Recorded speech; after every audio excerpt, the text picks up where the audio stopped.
In the previous video, we spoke about acute versus chronic fatigue, and you might even remember that we have something called peripheral versus systemic fatigue. And we also discussed the importance of you keeping these things at the forefront of your mind, because everything that you do or don't do affects fatigue and or recovery. And remember, there's a ratio, right? There is stimulus, so let's say a squat or a sprint or maybe a game, and then you have the recovery, and together they create the adaptation. So if I want a cup of coffee, I need coffee granules and I need water, right? I tip that in the cup, and all of a sudden it's coffee. Stupid analogy, but if I put water and chocolate powder, I don't get a fucking coffee, do I? I get a different kind of outcome. And that sounds silly, but silly analogies, they tend to work and it kind of tends to stick. So if that's what it takes for you to remember that, there you go. Chocolate versus coffee in a cup. One causes coffee, the other one causes a hot chocolate. Cool. In this video, the primary thing for you to take away is to realize that we have 4 levels of fatigue that we talk about in sports performance. The first level kind of sits towards that acute zone of fatigue, and we call that overtraining or overload. And I need that to start creating these changes inside your body. So let's say in week 1 of a training program, you do 2 lots of 10-second sprints, and then you do that for 2 weeks. It becomes very easy.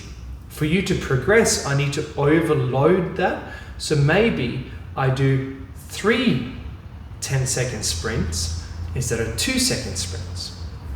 Instead of 2 10-second sprints.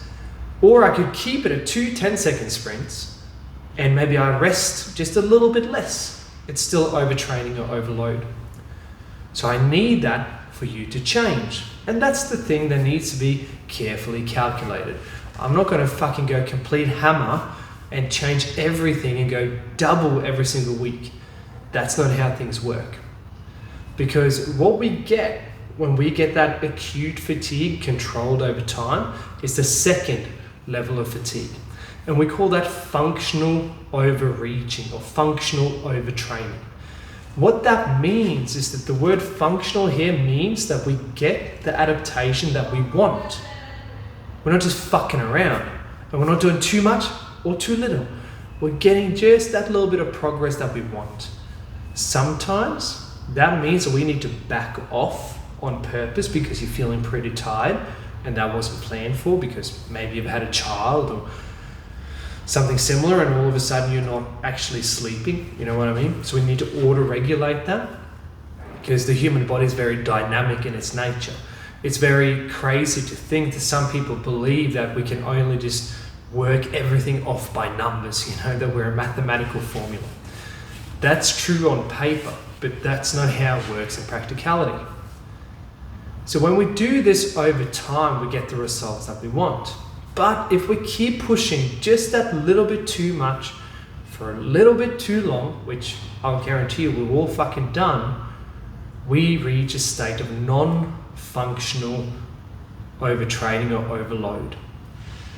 When we're talking about non-functional overload, this can take normally weeks, not more than sort of 4 to 6 weeks to get back out of. Here's a very typical example for you. You go to the gym, you're training your fucking ass off. You think that your diet is on point, but you're not seeing the results that you want. So guess what? You do more. Been there before? I have. You do more. All of a sudden you add another 2 days of gym. You add more sprints. You do more cardio. You drop more food. And then all of a sudden you just fucking tank. You lose muscle mass. Your bones get more brittle. You can't fucking sleep well. You get hangry. And all of a sudden you end up binge eating or whatever, right? And then now all hell is loose. That's when you know that you've reached non-functional overreaching or training. So what does that mean? It means that when you felt that you weren't getting the results that you needed, instead of pushing, you probably should have backed off a little bit, dialed in your nutrition even more because you're probably eating more than what you thought you were, and then allowed yourself to recover and then gone again. So when this here keeps happening, because it can happen for a long, long time, and if people keep pushing through this sort of third level of fatigue, non-functional overreaching, we then reach a state of what we call true overtraining. This is what people think that they are going through on a weekly basis sometimes if they're training hard. They are not. Because when you look at non-functional overreaching leading into overtraining, when you are overtrained, it will take you months and months to get out of this. I remember working with a very high level gymnast. She was so exhausted, injured, honestly almost malnourished, and psychologically a mess that it took her 6 months, 6 fucking months to get back to doing baseline levels of activity at the level that she needed it to be done. Baseline. You're not even further ahead than where you were when you started this hard training. That's the fucking issue. So you've been pushing, thinking that you have to push more, then all of a sudden, it'll take you so fucking long to get out of this that when you're out of it, you're not even where you started when you started deciding to push hard. When that happens, you are overtrained and you are therefore under recovered. So the chronic fatigue has been going on for so long that you just have to strip everything right back to get out of it. And we see this in many different sports. If you look at footy of any kind, AFL, rugby, soccer, and things like that, especially in the contact-based sports such as rugby, more so even than AFL, people, especially at a sort of semi-pro or amateur-based level, they go from one club to another, no off-season, Achilles injuries, knee injuries, and it just keeps going because they don't have fucking any time off. So the chronic fatigue just builds up and builds up and builds up, and all of a sudden you're at a risk of psychological challenges, physical challenges, and everything else that comes with that. So we have 4 levels of fatigue.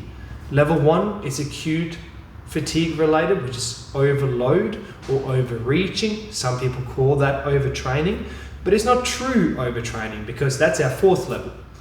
And to get there, you go to functional overreaching. That's the zone where we want to spend a lot of time because we get the stimulus and the recovery and therefore the results that we want.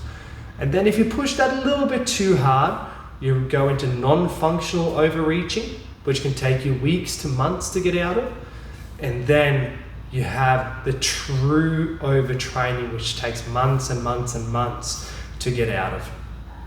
So those are the 4 levels of fatigue that we talk about in sports performance the most, and you must be aware of them.